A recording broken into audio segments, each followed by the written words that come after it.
So before I click on to the next slide where I talk a little bit about how we use renewable energy, does anybody have any questions about the things I've talked about so far in terms of growing food?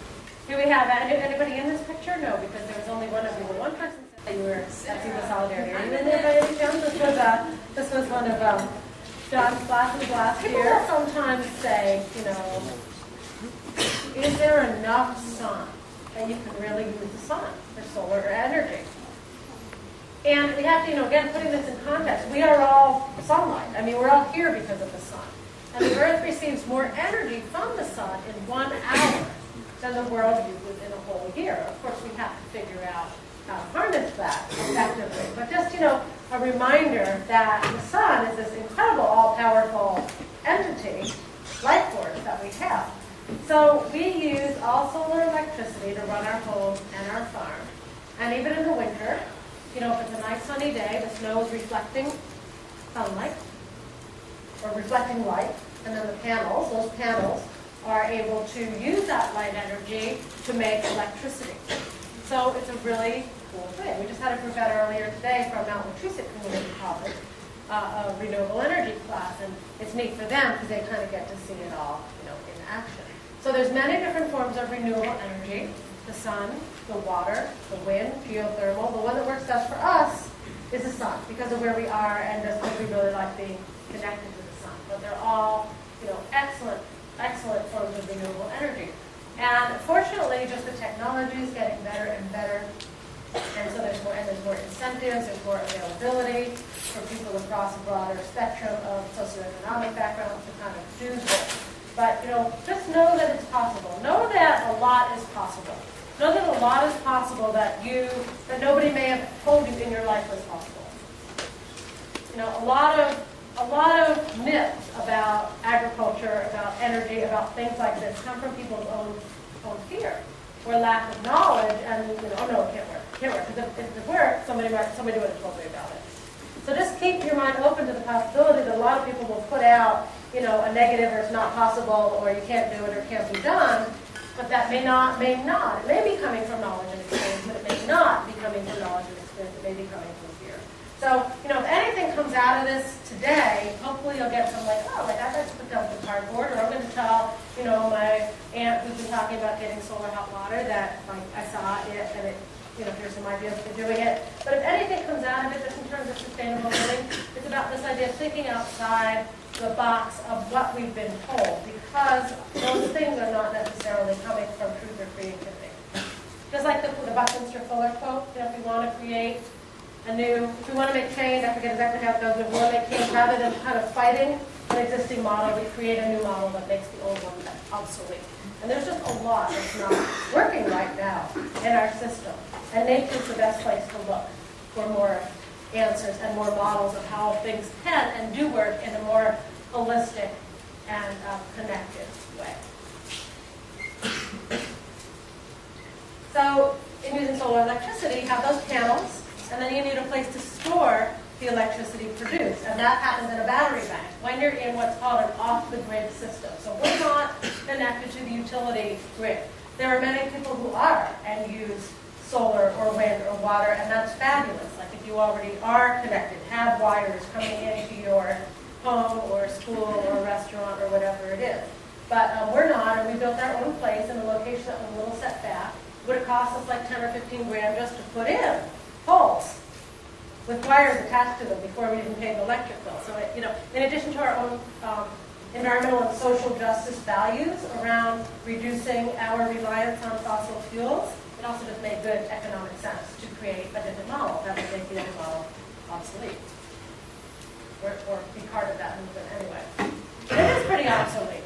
The centralized systems of energy and the centralized systems of food production that rely on a lot of transport and moving things around and not creating things or not providing for our own needs and our own community-based ways aren't working anymore. They're not working anymore. They're just not working. We don't have the energy resources. It doesn't make sense to be doing things way outside of our communities. It makes more sense to figure out what we can do in our own communities and cities and neighborhoods. This is an inverter. I'm going back and forth between the philosophical and the technical here. I hope it isn't too much. But they're connected. So this is an inverter, and so what happens is the light energy hits the panels, it gets stored in the batteries as direct current, has to get inverted to alternating current, so that when you plug in your computer or your food processor or your stereo or your DVD or your washing machine, you're running off of alternating current. And we have a lot of the things in our house, which can be built, that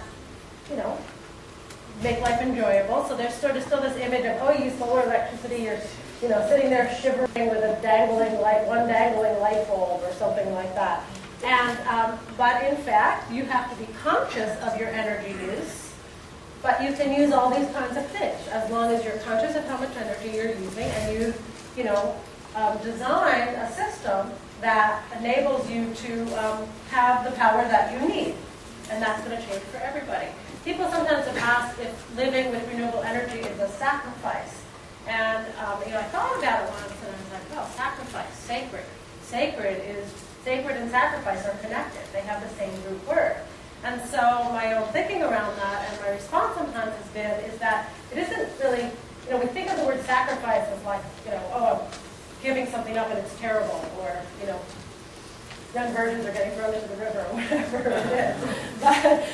But if we think about the word sacrifice as something that's sacred because it connects us more, with something, it connects us more with the beauty of something and the preciousness of something, then I think that is a good thing, and that's kind of the way I'd like to move more and more in my direction. So yes, we have to be aware of the energy we use, where our food comes from. But again, I consider that personally something that builds my spirit and makes me more conscious and more awake in this world. I want that. Not everybody wants that. I want that. So this is the use of solar hot water. So here's our neighbors helping put solar hot water panels on the roof of our house. So that's a slightly different system. And again, we did all these things in time, and we did it. Somebody asked me once, like, did you know a lot about using solar electricity before you did it? And I said, no, and I still really don't. I mean, I really don't fully understand the minute details of exactly everything that's going on. That's okay, because there are people that do. And we can work together on that, and I can have the lived experience, and they can help with the technology around it. So we use solar hot water also, and we also try and conserve energy by having a very well-insulated house. That's what super insulation means. We built our house to be super well-insulated so that it holds any heat produced, and it also stays very cool in the summertime, right, to keep the heat out. So we burn wood, and most of the wood we burn comes from our land, or all of the wood we burn either comes from our land or is a waste product from mills really nearby, like 10 miles away. When you make boards, the outside part of the tree that you're not using for boards is called slab wood, and that wood is sort of a waste product in our society. Wouldn't be in many others, but that's a great thing to burn. We also utilize in our vehicles, this is a farm truck, a Ford F-350, you saw it. Side angle of it before. And they're all diesel vehicles. And Rudolf Diesel designed the diesel engine to run on vegetable fuels over 100 years ago. So it's not a new thing. It's coming back in the last 10 years where people are looking at using vegetable-based fuel to run diesel vehicles. Our van also runs on biodiesel, and Ricky's showing an example of the difference between biodiesel and using waste grease. So on the left-hand side, that thing is a second fuel tank in the van. And that means that you can put in just waste vegetable oil that's filtered. It doesn't have to be turned into biodiesel, which is processed from oil. And when the van starts up and heats up, you can run on that waste oil. So it's a way of using a really local, non-processed oil. Let me show my hands if people have either heard of using waste vegetable oil or biodiesel to run vehicles. Great, excellent. Or tractors, heating systems. Our neighbor across the street runs a huge 3-story organ and wood shop out of a waste oil furnace. He heats it through the window. I'll walk up to the mailbox and say, what's he burning today? It's sort of like a slightly different smell every day depending on the oil he's burning.